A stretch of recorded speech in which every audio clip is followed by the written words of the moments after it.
Olá, queridos, graça e paz. Eu tive que gravar a mensagem da nossa live nesta noite, porque não conseguimos abrir o Facebook. Eu quero deixar essa mensagem ao seu coração, que você possa ouvi-la na íntegra e você possa atentar para aquilo que Deus está falando. E só um toquezinho, quando ocorrer dos irmãos estarem sem som, dá uma luzinha embaixo, queridos, que a gente já corrige de imediato, tá bom? Obrigado, o irmão ligou aqui e nos avisou. De maneira que eu tive que gravar e vou deixar essa mensagem ao nosso coração nesta noite. Hebreus capítulo 2 nos diz: portanto, convém nos atentar com mais diligência para as coisas que já temos ouvido, para que em tempo algum nos desviemos delas. Porque se a palavra falada pelos anjos permaneceu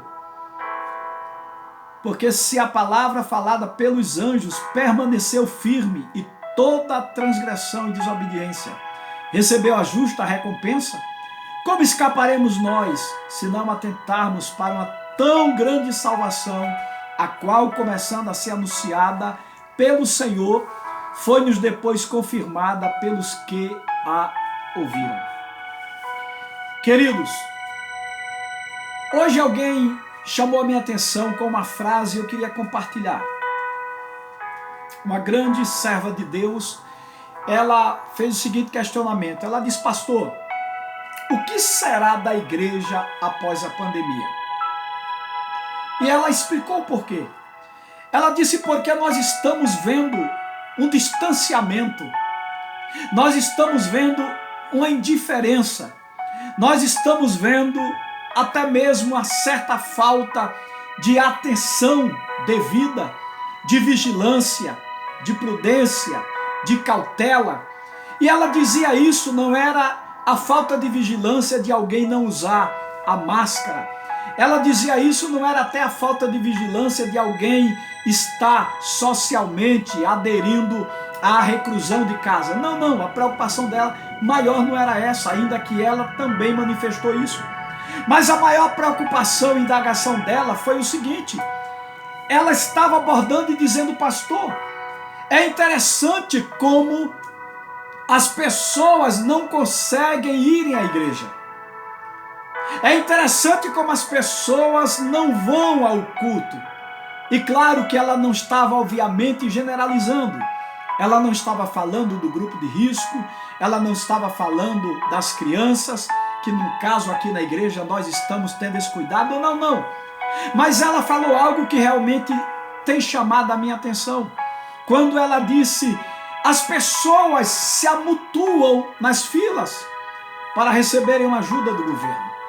As pessoas vão na rua, no centro de Linhares, e no caso ela se referindo aqui, e essas pessoas, no caso os evangélicos, elas não têm medo, elas não têm receio de enfrentarem o momento que a sociedade se encontra numa fila grande, num número muito grande de pessoas, e elas estão lá para poderem adquirir aquilo que elas precisam, que elas necessitam.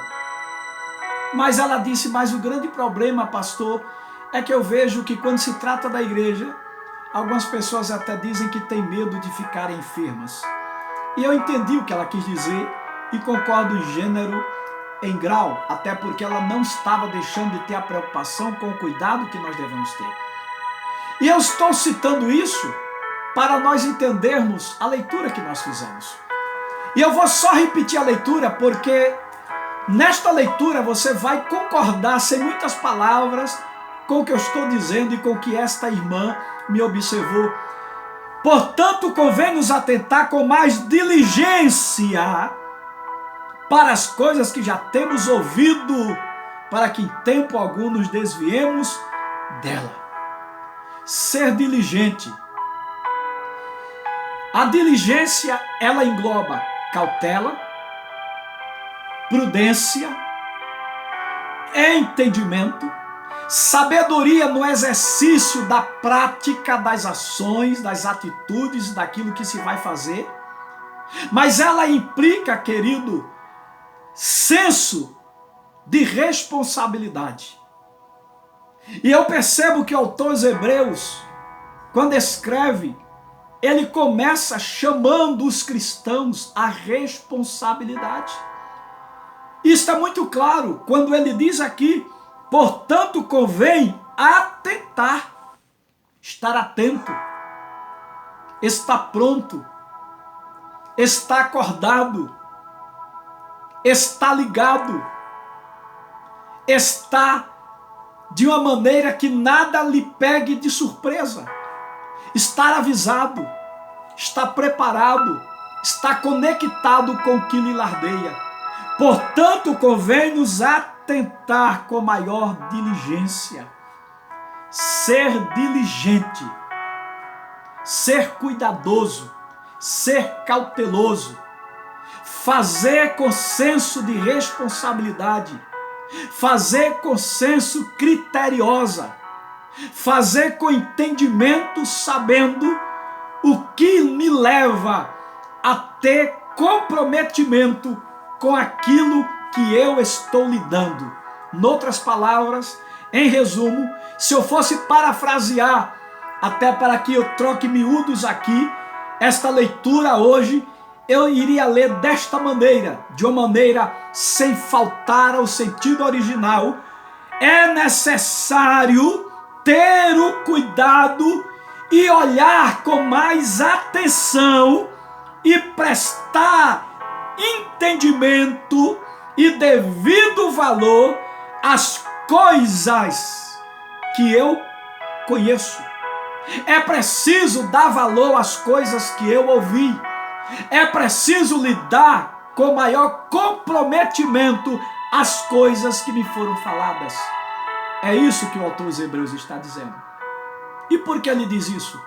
Porque quando nós lemos a carta aqui aos Hebreus, nós vemos claramente que a intenção do autor, acima de tudo, frisa despertar do sono da indolência, de despertar da falta de atenção, de despertar da indiligência, de despertar da irresponsabilidade, de despertar para a falta de cautela, de despertar para a falta de zelo, de despertar para a falta de comprometimento, os crentes daqueles dias, em relação a Cristo, em relação ao sacrifício, em relação ao que foi pregado, ensinado, falado, vaticinado, em relação ao que foi levado por meio dos apóstolos, aquilo que Cristo lhes ensinou.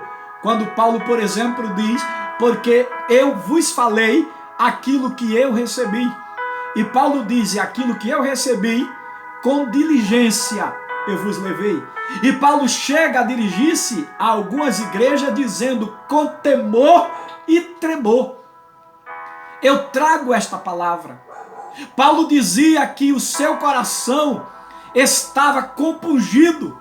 Paulo dizia que ele tinha até medo da maneira como ele estava transmitindo, para que aquilo que ele falasse não faltasse à veracidade e não faltasse ao comprometimento da realidade exata do que ele ouviu. E quando ele fala que ele está em tremor, é um sentido de estar com medo de pecar, por ser infiel à maneira que ele transmitisse e de não levar a palavra de maneira concisa, precisa e como de fato ele a recebeu. Por isso o autor diz, é necessário atentar com maior diligência para as coisas que já temos ouvido. Agora presta atenção nisso aqui. Por que o autor diz que é preciso dar atenção, ter o maior comprometimento com as coisas que já foram faladas? Deixa eu pegar esse ponto aqui para você. A Bíblia diz que o crer vem pelo ouvir, e o ouvir a palavra de Deus. Portanto, quando não se dá atenção, portanto, quando não se pratica conforme aquilo que foi falado, ensinado, orientado, quando não age de acordo com aquilo que me foi dito, significa que eu deixo de agir em conformidade com aquilo que eu ouvi, porque significa que aquilo que eu ouvi para mim já não tem senso de valor. já não tem qualquer peso de comprometimento comigo em relação àquele que falou alguma coisa. Isso significa que há uma desconexão, uma divergência. Isso me faz lembrar o que diz Amós 3:3. Como andarão dois juntos se não tiverem de acordo?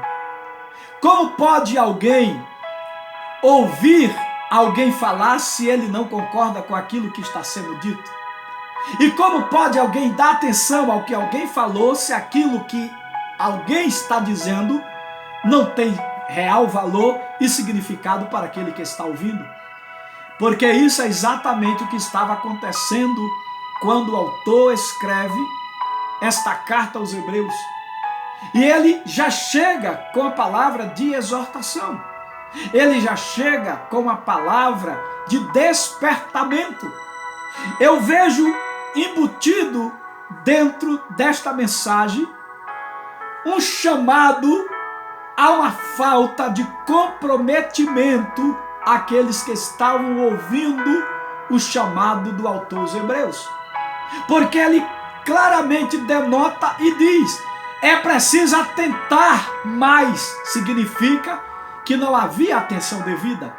Significa que não se dava o valor pleno e absoluto àquilo que foi anunciado. E o autor aos Hebreus, ele chama a atenção, porque certamente ele está imbuindo dentro desta palavra a responsabilidade e o comprometimento de entender que a fé viva e eficaz, ela é fortalecida, aumentada, acrescida por aquilo que se ouve da parte de Cristo. E observe que ele diz que aquilo que deve ser ouvido é tão sério para que aquilo que foi falado nos faça a entender qual é a direção a ser seguida, o caminho a ser permanecido e as ações a serem praticadas durante essa caminhada. Porque ele diz na parte C do versículo, para que em tempo algum nos desviemos dela. Ele diz que você não pode brincar e em algum momento você ceder uma brecha e ceder ao luxo de repente dizer: não, eu vou me afastar um pouquinho ou eu vou deixar de fazer e executar isso aqui. Ele diz: cuidado para que em tempo algum nos desviemos dela. Desviar-se. Paulo diz que Cristo é o alvo da soberana vocação. Pecado no original significa errar o alvo. Os hebreus, os judeus erraram porque tiraram os seus olhos de Deus e começaram a olhar as coisas que lhe lardeavam e passaram a estar se relacionando e praticando as práticas dos povos que lhe cercavam. Esse dia eu estava meditando quando Esdras, ele confessa a Deus o pecado do povo, e naqueles dias os judeus haviam contraído casamento com mulheres que não eram hebreias, com mulheres que haviam saído do meio das nações pagãs, e eles se casaram e tiveram filho, e isso foi desagradável a Deus. Porque a Bíblia nos remonta e nos faz entender através de Isaías que o plano, o projeto de Deus era que Israel fosse uma nação santa, que Israel fosse um sacerdócio separado totalmente, como testemunho perante as nações e para ensinar às nações as verdades de Deus, e como a nação santa levar o temor e a prática daquilo que era reto, daquilo que era ético, daquilo que agradava a Deus.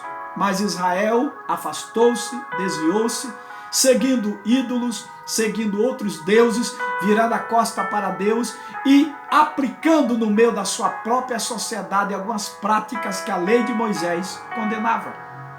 Então o autor dos Hebreus, agora no tempo da graça, ele chama a atenção e diz: cuidado, não é tempo de brincar. Não é tempo de achar que nós podemos nos dar o luxo de acharmos que podemos simplesmente irmos à igreja quando queremos. E o grande perigo neste caso aqui, que a irmã observou lá atrás, é que se existe um comprometimento com aquilo que é perecível, com aquilo que é passageiro, com aquilo que se esvai, por que não temos um maior comprometimento com aquilo que é eterno, com aquilo que é divino? Por que, querido, não temos medo de ir atrás das coisas mundanas? Eu falo mundanas não de maneira pejorativa, mas eu uso a palavra mundano em referência ao mundo, em referência às coisas naturais. E porque nós atentamos, nós nos acordamos, nós nos levantamos, nós empregamos, nós trabalhamos, nós assumimos o risco até mesmo de estarmos enfermos, mas não abrimos mão desses compromissos. E por que não atentamos com a atenção devida? Porque não estamos dando o valor devido às coisas espirituais. Porque a Bíblia ela é muito clara quanto ao tempo que vivemos aqui neste mundo. Pedro declara e diz isso, que nós somos como peregrinos e forasteiros. Eu não estou aqui lhe convidando a abandonar a prudência, ao cuidado, e você não tomar cuidado para não contaminar-se com o Covid. Não. O que eu estou dizendo é que nós não podemos usar dois pesos e uma medida. Porque o apóstolo Paulo, ele diz aos Colossenses que se já ressuscitamos com Cristo, precisamos pensar e buscar as coisas que são de cima. João, na sua epístola, capítulo 1, ele declara e diz: não ameis o mundo, e nem aquilo que no mundo há, porque aquele que ama o mundo, a concupiscência, a soberba da vida, a concupiscência dos olhos, a concupiscência da carne, o desejo, o anseio, os prazeres deste mundo, aquilo que satisfaz, aquilo que massageia nosso ego, aquilo que alimenta a nossa carne, não são de Deus. Inclusive, faz com que nos tornemos inimigos de Deus, porque Tiago, ele diz isso na sua epístola, que quando nós abraçamos e nos relacionamos e temos mais como amigo e prazer as coisas dessa vida, nós constituímos Deus como nosso inimigo e aborrecemos a Deus.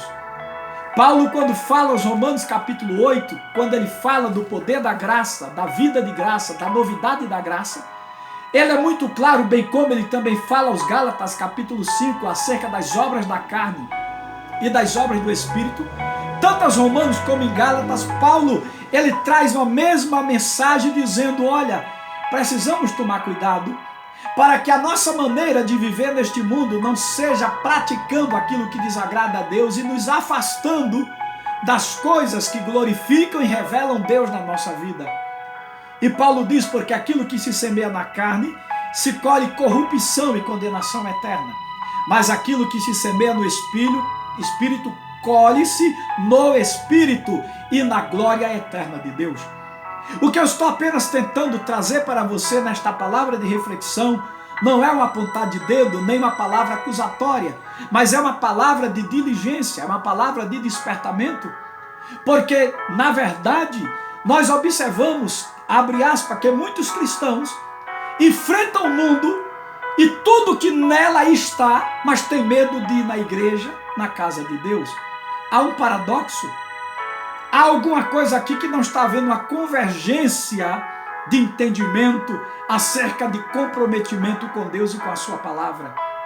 O que eu estou analisando é o contexto do autor aos Hebreus, quando diz que eu preciso tomar cuidado para não desprezar aquilo que eu ouvi e aquilo que eu já experimentei. Talvez você diga: pastor, o senhor está sendo radical. Querido, a palavra radical no seu original significa cortar na raiz. Se ser radical é cortar o sentimento, o procedimento, a falta de comprometimento, a falta de relacionamento, a falta de entendimento, a falta de entrega e a ausência da busca de um relacionamento maior com Deus, se isso é ser radical, em detrimento das coisas divinas, eu me doar para as coisas que passam e ter medo de estar na casa de Deus, então neste caso eu estaria sendo radical.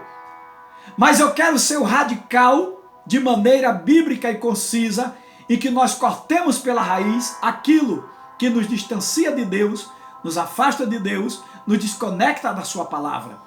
Cortemos pela raiz aquilo que alimenta e sacia nosso eu, nosso ego, aquilo que nos satisfaz e, na verdade, cria até repulsa às coisas divinas e espirituais. Porque, por exemplo, alguém esses dias usou a seguinte frase: eu não vou na igreja porque eu tenho medo de pegar o Covid. Mas, querido, como alguém pode ter medo e deixar de ir na igreja, mas todos os dias está trabalhando e labutando na sociedade? Se ele tem medo de pegar o Covid na presença de Deus, entenda isto aqui. Há uma desconexão. Tem alguma coisa aqui que não tem muito sentido. Por exemplo, aqui na igreja nós temos culto no domingo. Nós estamos fazendo essa live porque nós não temos culto todos os dias da semana, porque cumprimos esse cuidado para que os membros não venham estar se contaminando. Mas se às vezes eu não posso estar no dia de domingo, que é o dia que o meu pastor reservou, porque ele tem o zelo e cuidado, e eu não tenho o compromisso de estar nesse dia, com todo o cuidado que se tem na igreja, mas no entretanto, todos os dias eu não tenho medo de estar no meio da sociedade, e tem alguma coisa errada? É isso que o autor está dizendo. Como escaparemos se não entendermos as inversões de valores? Como escaparemos da condenação se eu não entender que a maneira com que eu lido, que a maneira com que eu me associo às coisas de Deus é em terceira, em quarta, em sexto plano? E as coisas do mundo, passageiras e perecíveis, eu a coloco em primeiro plano. Tem alguma coisa errada, querido? Porque isso é um paradoxo, isso é uma desconexão com a Bíblia. Eu não estou mandando ninguém não se cuidar, não estou mandando ninguém não ter zelo, não estou mandando ninguém não estar obedecendo às autoridades. É tanto que nós temos um único culto porque ainda está sendo permitido aqui na nossa cidade. E se as autoridades dissessem para que não tivesse, eu obedeceria. Porque a Bíblia nos diz, e Paulo diz a Timóteo, para obedecermos aqueles que estão em eminência, aqueles que estão constituídos, e a Bíblia manda obedecer às autoridades, e principalmente quando a autoridade visa o bem-estar da sociedade como um todo.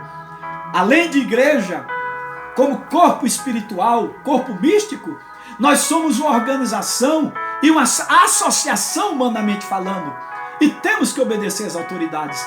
Agora eu pergunto a você, se eu estou disposto a obedecer às normativas e leis das autoridades, por que eu me distancio no meu relacionamento, no meu comprometimento com Deus e com a oportunidade que eu tenho às vezes de estar na sua casa e na sua presença?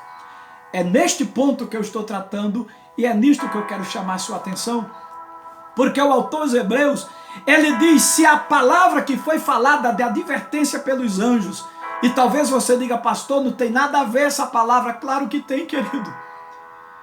Por exemplo, Deus diz através de Isaías, para que nós o busquemos, e quanto ele se pode se achar, que nós clamemos pelo seu nome, enquanto ele está perto. Eu quero lembrar você que alguém me disse o que será da igreja depois da pandemia, porque diante da pandemia, o povo está tão desassociado, tão distante do relacionamento e do seu momento com Deus. E se o povo não tem medo do coronavírus aí no meio da sociedade, mas tem medo de cultuar a Deus na sua casa, como você acha que essa palavra não tem nada a ver com o momento? Tem tudo. Se eu não entender que a maneira com que eu estou lidando e me relacionando com as prioridades na minha vida, eu não estou mandando deixar ninguém de trabalhar. Você tem que trabalhar, e digno é o homem que trabalha e sustenta a sua família. Mas eu quero lembrar você que a Bíblia pelo menos me ensina alguns parâmetros.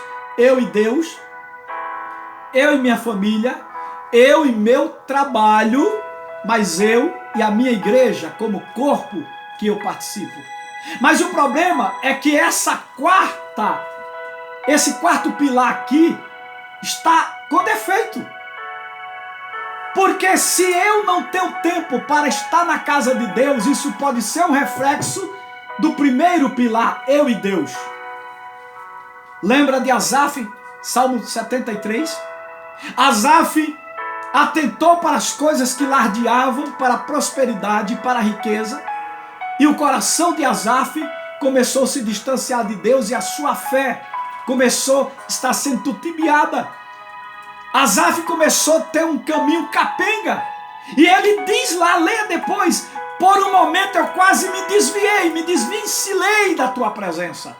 E ele diz: da tua presença, eu e Deus. O problema é que Deus precisa ser a base, a coluna, a viga, a solidez. Ele precisa estar em primeiro plano na minha vida, porque sem o meu relacionamento com Deus, o meu relacionamento com a minha família irá sofrer detrimento. E se eu não tiver Deus como princípio e eu apenas achar que o meu trabalho está acima da minha comunhão com Deus, eu vou começar a deixar de tirar tempo de estar na casa de Deus, na comunhão com a igreja, por essa falta de comunhão com Deus. Aí entra o que diz o autor: é preciso atentar com maior diligência para as coisas que foram faladas. E eu quero lembrar você que o que está acontecendo foi falado. Eu quero lembrar você que Jesus vaticinou, Jesus profetizou, Jesus declarou, Jesus falou de vírus, de pandemias, de crises mundiais, de momentos que nós estamos vendo aí, Rio Grande do Sul, nós estamos vendo outros estados aqui sendo assolados por verdadeiros tufões, pelo momento climatológico que está assolando aqueles que moram na beira das lagoas, dos rios e dos mares. Tudo isso foi falado, e tudo isso é preciso trazer à memória, que é uma forma do Senhor dizer: desperte-se, porque está se cumprindo os sinais da minha volta. A minha intenção nesta hora é de dizer para você que nós precisamos fazer estas coisas, disse Jesus, sem omitir aquelas. Nós precisamos atentar com maior diligência em tudo que nós fazemos e, acima de tudo, sem perder o nosso relacionamento e o nosso comprometimento com Deus e com os céus. Porque senão vai entrar o que Jesus disse: do que adianta o homem ganhar o mundo inteiro e perder a salvação da sua alma.